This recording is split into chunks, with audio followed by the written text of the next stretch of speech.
Hi, and welcome everyone again to our committee vodcast. Our vodcast is a series of conversations with strata experts, although today it looks like it's David and myself. Catherine, I think may join us still, but we'll wait and see. The focus of our conversations will be around contemporary issues and the human factors rather than legal requirements, so that's our normal disclaimer. In the first 6 episodes, we explored why people volunteer to be on a committee, and their experience of joining a committee and what are the most important steps for a committee to do from day one. If you haven't heard or would like to see those podcasts, you can find those on our website, and I really recommend that, particularly if you're new committee members. In the next 6 episodes, we then explored with David Hamilton all about how to prepare building for electrical vehicles and the right way and the wrong way about it. It's a conversation that we've started. It's certainly not over, and we're planning to come back to talk about sustainability as so much of the space has already updated and changed since we first started those conversations. So it's an important piece to come back to. Again, those recordings also are available on the SCA website. Simply head to www.vic.stratacommunity and click on the tile that's called Owners Corporation Info, and there you will see our vodcast plus any other resources that are available for our committee members. Today, as I said, we've definitely got David here with us on the panel, and I'm hoping that Catherine will still join us. David is, as I've mentioned, very active in the EV space and acts as a consultant and has led a number of buildings into EV preparedness. But he also sits on his own committee of management. He got coerced again this year to come back on. And he's also, as if he didn't have enough to do, he's one of the founding members of South Bank 3006. So David is very involved and committed in the strata sector. And so has a great depth and knowledge to bring to this conversation. I've just returned from attending the SCA NZ and Auckland District Law Society joint symposium, which they do once a year. And one of the hot topics there was, of course, their Unit Titles Act, which has just had some amendments to it. And that was the big topic of that seminar. One of the new changes that caught my attention impacts managers, but I'm sure committees will be jumping with glee as a result of this little amendment. And mostly New Zealand's fortunate enough to take all of the good things of our legislation from across Australia and modify, which is what they've done, and modify their Unit Titles Act, picking up all the good things that everybody's doing, legislators are doing across here. But in this circumstance, they are leading. So it's, from my perspective, it's something that might flow back from the ditch back over into our legislation. And the important thing is that from the 9th of May 2024, the manager's contract must include reviews of the manager's performance at specified intervals, key performance targets and other measures by which the manager's performance is to be judged. Now, for those of you who want to go and read it, it's in section 28C, subsection B. There's no other detail, unfortunately, as to the content of these terms. And for instance, the performance targets could be quite strict or they could be quite soft. And that's going to be, at this point, left up to the parties of the agreement as to what they want to see. So from our perspective, I'll put my SCA hat on, from my perspective there, that means it's an opportunity to develop a best practice around what does a performance review look like. And so because of that, I thought, well, this would be a great topic for us to talk through to see, first of all, from a committee's perspective, what sorts of things would we want to see, like what would you would want to see in such a performance review. But I also thought we might just touch on whether it's common practice already, and more than happy for you to jump into the chat box and say whether you've already got either clauses within the contract that you're involved in, or that separately you've got, a KPI document that you've agreed to with the manager, and you then manage them according to that. So very happy to hear from you on this topic. We also might, so we sort of want to look at that question, is it common practice already? What sort of frequency of the reviews should they be? What sort of activities? There's statutory activities and then there's non-statutory activities. The statutory activities, of course, are the ones that help support you as a committee member to have good oversight. So that might be when you want your notice of meeting to be sent out, when you want the reports generated, how frequently do you want financial reports, those sorts of things, the statutory kind of KPIs. And then what would those targets be? What are sort of reasonable timeframes for things to happen? So welcome, David. That's our challenge, our topic for today. And if Catherine joins us, then that will be great. So let's kick off with that first one. Is how common so far in your experience has it been that that performance review is already contained within the contract? Well, Julie, from a personal perspective, the contract that we have currently with our OC manager has quite a series of detailed KPIs in it, and they effectively cover the range of things that you were describing. But they're very important because it sets out clearly the committee's expectations, or the owners' corporation's expectations of the manager, so that you overcome arguments and conflicts because you've got a clear framework within which people operate. And I think that's the first great benefit. There's two benefits. One, you've got a framework of expectations, and that both parties have signed off to those expectations. Secondly, it should reduce the levels of disputation between managers and committees. And it gives something other for a committee when it's looking at appointing a manager or renewing a contract, a benchmark against which to assess people, both potential newcomers and the existing player. And that's really critical because it gets rid of the race to the bottom financial imperative, which has bedeviled the industry, and just leads people to shopping from committee to committee to committee.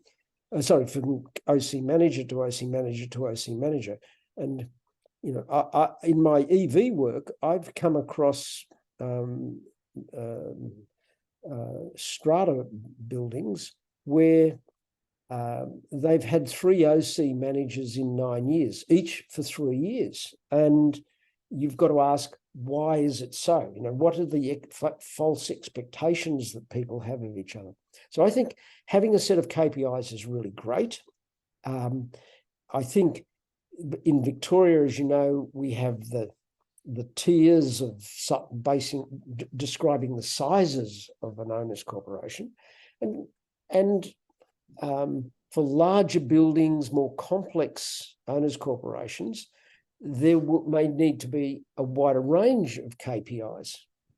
But right across the breadth of buildings, no matter how small or how big, having a set of KPIs will be really helpful for managing a relationship, because we know that people argue about communication, they argue about money, and they argue about time.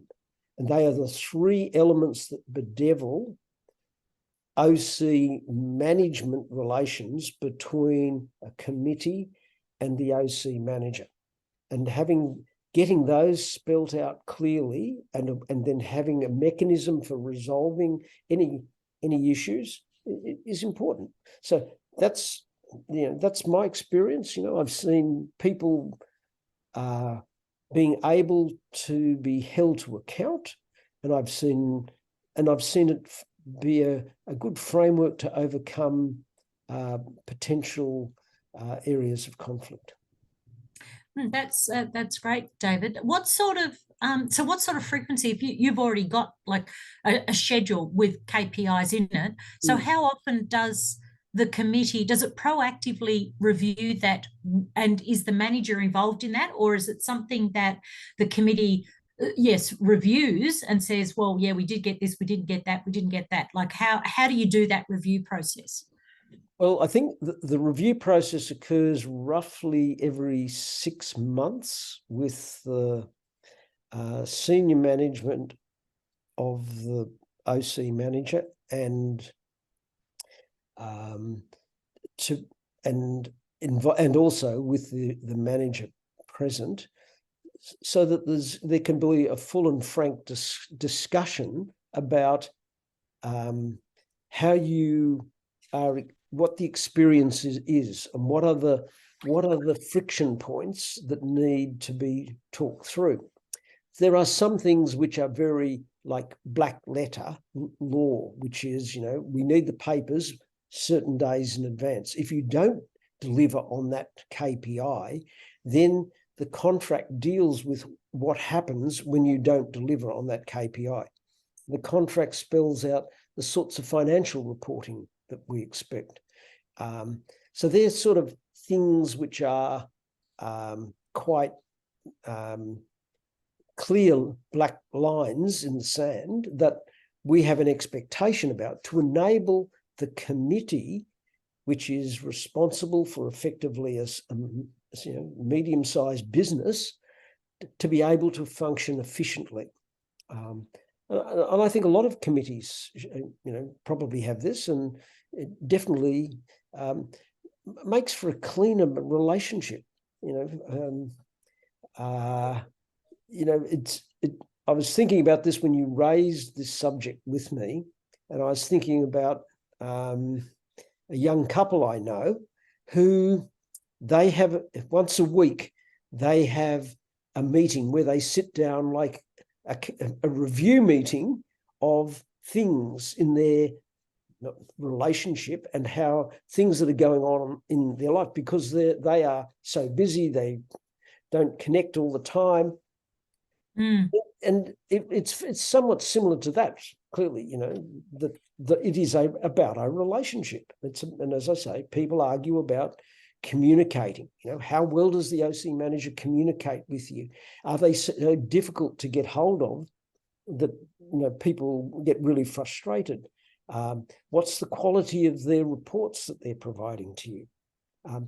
Do you feel that you're getting good value for the money in terms of time? Because it just isn't a question of the dollars. You can cut the dollars and you pay peanuts and you get monkeys. And in terms of the time, this is not an automated activity. And then those key issues need to be factored into this review process. There's an entirely separate issue, which I think, there are two separate issues. One is having a charter, which, something as SCA can take on and develop a charter. But I think, and I think Nick has touched on this in the past, within the committee, you need rules of engagement as a committee as to how people behave towards each other and with the manager. That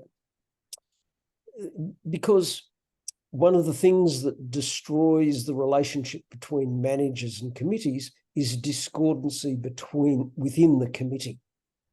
So that's another level of having clear guidelines that people sign on to when they join the committee, when the committee is formed. This is the rules, this is the way we expect to behave towards ourselves. And it provides a framework for when the committee gets together and the manager's there, so how the committee behaves towards each other. So I think, this is OC management is a very people-focused business, and Yes. having these rules and having expectations clearly defined always helps in people-focused businesses. It does. And I'll make this comment, but I don't mean to digress the conversation in this direction. But in terms of that charter, but in particular, if we focus on the respect, which is what we're saying here, that the committee itself respects each other, and that there is respect held between the parties when going about the professional business. SCA has developed a respect campaign and a respect pledge, and that also can be found on our website, and managers are encouraged to sign up to the respect pledge themselves, but also to encourage to use it as a tool for this conversation with their committees, and the committees themselves also sign up. So both the manager and the committee can use that document as a vehicle to reach that respect, so that to help the relationship build in a positive way instead of going in a negative direction. Yes. So that's already there, and I'll just sort of point that out. But well, I think, Julie, the respect issue, quite a number of organisations now, when you contact them and you're in a queue, make a point of saying that their staff should be respected. And, yes. And I know from talking with OC managers in a range of companies that a lot of owners do not respect and pay the appropriate level of respect in their dealings because they're angry, they're frustrated, but they take it out on that person. And that can't be good for staff within the management committee, but within the manager. I think that general issue of respect as part of a charter for the industry and to drill all the way down to individual owners is a real challenge that this industry faces. It is, and part of that even just touches on education right from the point when people buy in. But that's a whole nother topic. We can have another topic, another vodcast on that one. I want to come back to our topic today. One of the things when you talked about that the contract deals with some of the items in terms of, let's say, that statutory, compliance, or at least a preset level of when you're expecting your board papers, of when the minutes will go out, those sorts of KPIs and other sort of KPIs. Is there, are you using, or have you spoken with others who use a financial penalty? Like when you linked that conversation to the contract, was that because if the papers aren't delivered within the desired time frame, then there's a penalty, like a financial, $5 off for every day it's overdue, that kind of idea? For certain things, we have introduced the concept of a negative, a negative incentive. That is, the positive incentive is to achieve by not incurring the negative. And I think one of the other things that we're, in terms of the incentive, is to, as part of the things, when there's an error made in something, that the manager takes ownership of the error. And, if it's an error that they've made in producing a fee statement that's gone out to people, that they take ownership of it and remedy it within a certain period of time, but also publicly take ownership of it with the community of all owners. So, and that's too is part of the accountability and the incentive to get it right. So that's a getting people to take ownership, not feeling frightened of taking ownership of errors, of saying we didn't get this right, we can perform better, and being able to say that publicly, I think also is a really important part of KPIs between two organisations, between the manager and the owners corporation, right? Not just the committee, but the owners corporation itself. Yes, yes. So out of interest, does the company that you currently have, and I don't know who that is, right? But the company you currently have, do they have a customer charter? Like, are you aware if there is a customer charter? Yeah, they have they do have a charter of values and what they express as what they deliver to, right? And they introduced about a few years ago, we said we want a set of KPIs against which to assess performance. So they produced a set of KPIs, which we commented on, which we then agreed with them. Then we modified it again in the next time, which was to include more bespoke financial reporting, because we wanted to treat the owners corporation's financial reporting to the committee as if it was like a medium business, and that we order the business, and we wanted to know more than just whatever a financial package for an owners corporation strata manager pumped out. We wanted to drill down in different ways, and we wanted different sorts of reporting. They agreed to that, and they produced that material. And we said, we want this on this day of the month, and we'll have our meetings basically a week after that day of the month.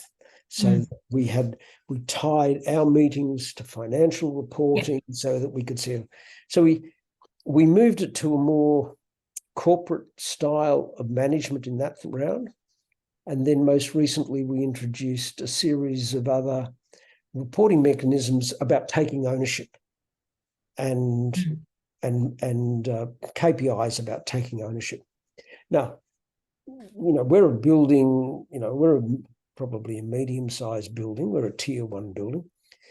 I can see for tier 2 buildings that would also be very important. So 50 to 100, I think from memory is tier 2. Yeah. Tiers 3, 4, and 5 probably don't need as detailed, but they do need to be able to set out those arrangements quite clearly for the owners, because that's where I've seen this churn and burn arrangement on behaviour in terms of managers in the sort of particularly in tier 3 buildings. Buildings with 20 to 30 even up 20 to, particularly in the range 20 to 30 units. People clearly the cost of the manager is seen as a cost, not as a benefit. Not as a benefit, yeah. And I think that's the final thing I'd say about KPIs. They should need to be seen as creating benefits to people. That it is the benefit to the owners, and what's the benefit of the owners corporation manager?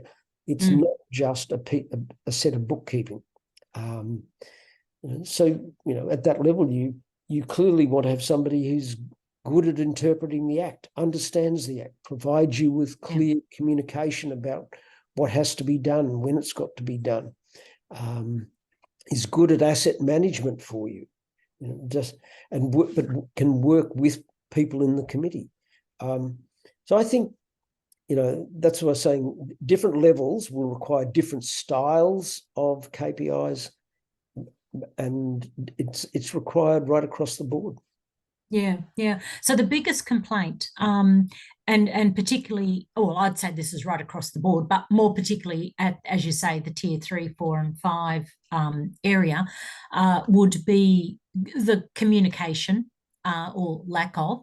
And of course, communication itself is one of those things that sits out there that isn't part of legislation. There's no statutory timeframes.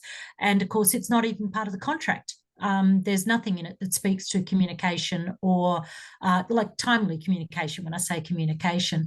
So clearly, setting some kind of KPI around communication is one of those low-hanging fruit ones, which, as you quite rightly say, would reduce the number of disputes or complaints, because at least people would feel like they're being heard.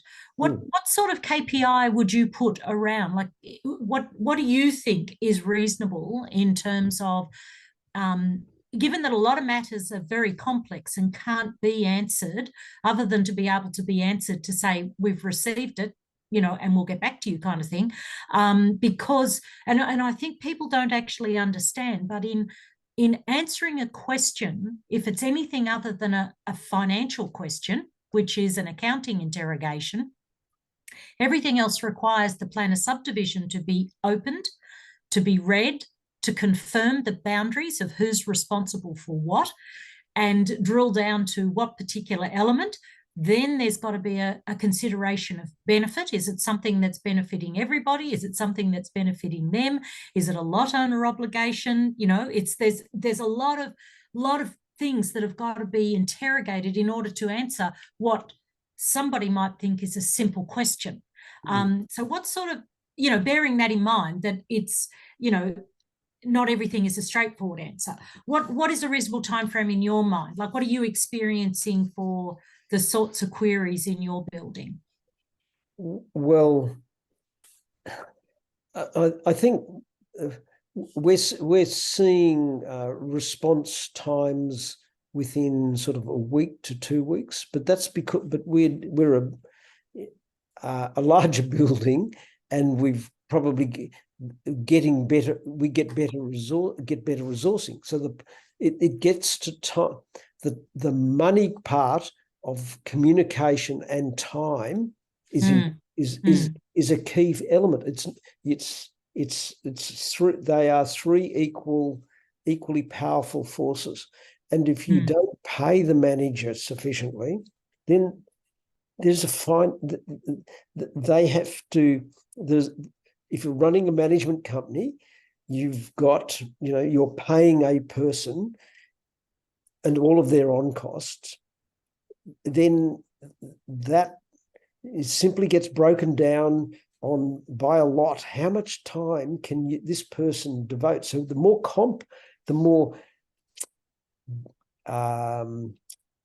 difficult the actual interaction is with the committee, then it just becomes more time consuming. I think the way of trying to get through that sort of difficult process, or that process really, I think that's a great education exercise, because it's an education exercise for a committee. It amazes me the number of people who are on committees who have never read the Act, don't know the regulations, and don't even know their own OC rules. They just get on a committee, and they think that they just come to this committee and they say things. And if you can educate and get, as part of SCA's committee training activities, get people to understand the fundamentals of the framework that they are operating in, then I think that takes a big load of issues off the table. But the OC manager gives people the tools that they need to be able to deal with questions when they come up. Gives them a strata plan, because most people don't have their strata plan, and they don't understand how to interpret a strata plan. But there's another thing. that, and another important piece of skill that a committee member should be having. And they need the strata plan, and they need to get their rules, because most people get on these committees, they've never read the rules. They don't even know what the rules are. Exactly. They don't read the act. And that goes then into conflicts within committees, between committees and managers. The lack of understanding of the fundamental frameworks within which this committee works and within which a manager works. So committee training then, could either become one of the KPIs of either the manager to provide to the committee or to the committee itself, because we haven't talked about KPIs, performance reviews of the committee. And I wonder, do you actually ask in your performance review, do you ask the manager to performance review the committee? No, we haven't got as courageous as that, but they've never been backward in coming forward. Because at one stage where I was involved in a performance review as a manager, that was something which completely, shocked me. But the chairperson said, "Well, we've reviewed your performance. Is there anything you want to say about ours?" And wow, okay, yeah, you sure? So of course, that was my main thing, is that no one responds to any of the, the emails I put out there. I put out ballots, a lot of them fail because you don't do it within the required time frame. And but yeah, it was good that it was a fair exchange on both sides, to kind of learn how not doing something on the committee side caused the manager not to be able to do certain things on their side. Years ago, I came across a lovely framework for performance reviews in jobs, where both parties essentially had three questions: do more of this and it'll help improve my performance; do less of this and it will help improve my performance; and keep on doing this, it helps my performance. Those three questions, more, less, and keep on, really, I think is, that's the verbal interchange that should occur when you do a performance review. And that's, and I'd say that's a performance, that's all you need in a performance review, whether it's between a manager and an AC manager and a committee, or in a workplace. Yeah. I'll just put that out there. No, well, that's great. I think we've had a great discussion. We've of course come to the end of time, and I think, like all of our discussions, we could keep on going. Before we finish it, does anyone in the audience have a question? There was one here that was: are there model rules, inverted commas, available for charters and contracts with KPIs? So the answer is, at the moment, no. But why I put this on the agenda to discuss in particular was because SCA New Zealand is now going to have to turn its mind to, well, as an industry, they're going to have to turn their mind to let's say a best practice or pro forma about what a management review and KPIs and things like that will include.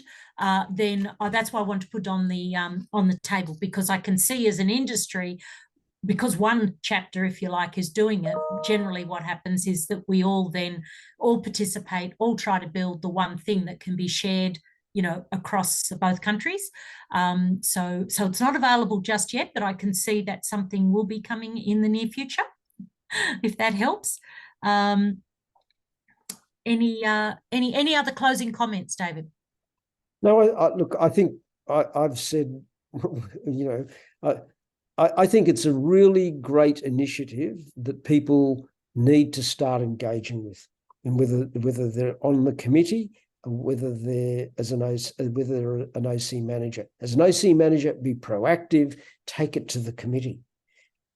See, in fact, it's a great way of starting a debate about how we are performing, and it's a great way of shoring up that your contract's going to be renewed.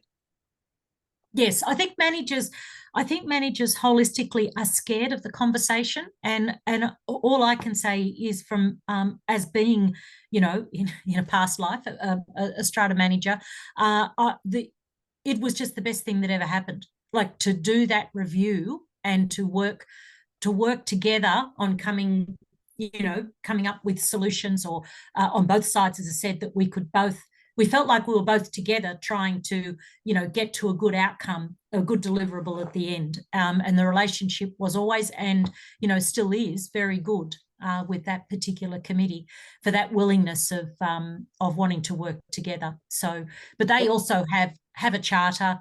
They've taken on the respect pledge. Like, they've done all the good things as well. So they're a lovely model committee. Yeah, just think about in your own life, if you're on a committee or if you're a manager, just think about in your own life, when you are able to engage honestly with somebody and talk, then how much more relaxed and healthier everything is. Yes, yes.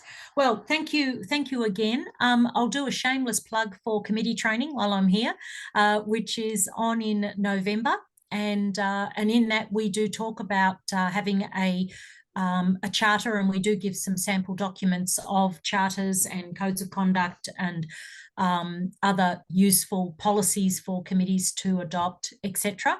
And I know there's a few on the call who have already done our committee training, but for anyone who hasn't, again, on the website, you will see the opportunity to register. Oh, Sam's just popped it in the box there for you. I can recommend it's a good session to come along to. It's 3 hours on the evening in November. So thank you again, David. Always great to have a chat, and we will see you again next month. And we will, I promise, get back onto our sustainability conversation, because there's a lot happening in that space. Thank you, Sam, and thank you everyone who came. Great to see you all, and hopefully we'll see you next month. Thanks, Julie. Thanks, David. Thank you, everybody, for attending. This will be recorded and put on the website very soon. Have a great day. Thanks all. Bye. Bye.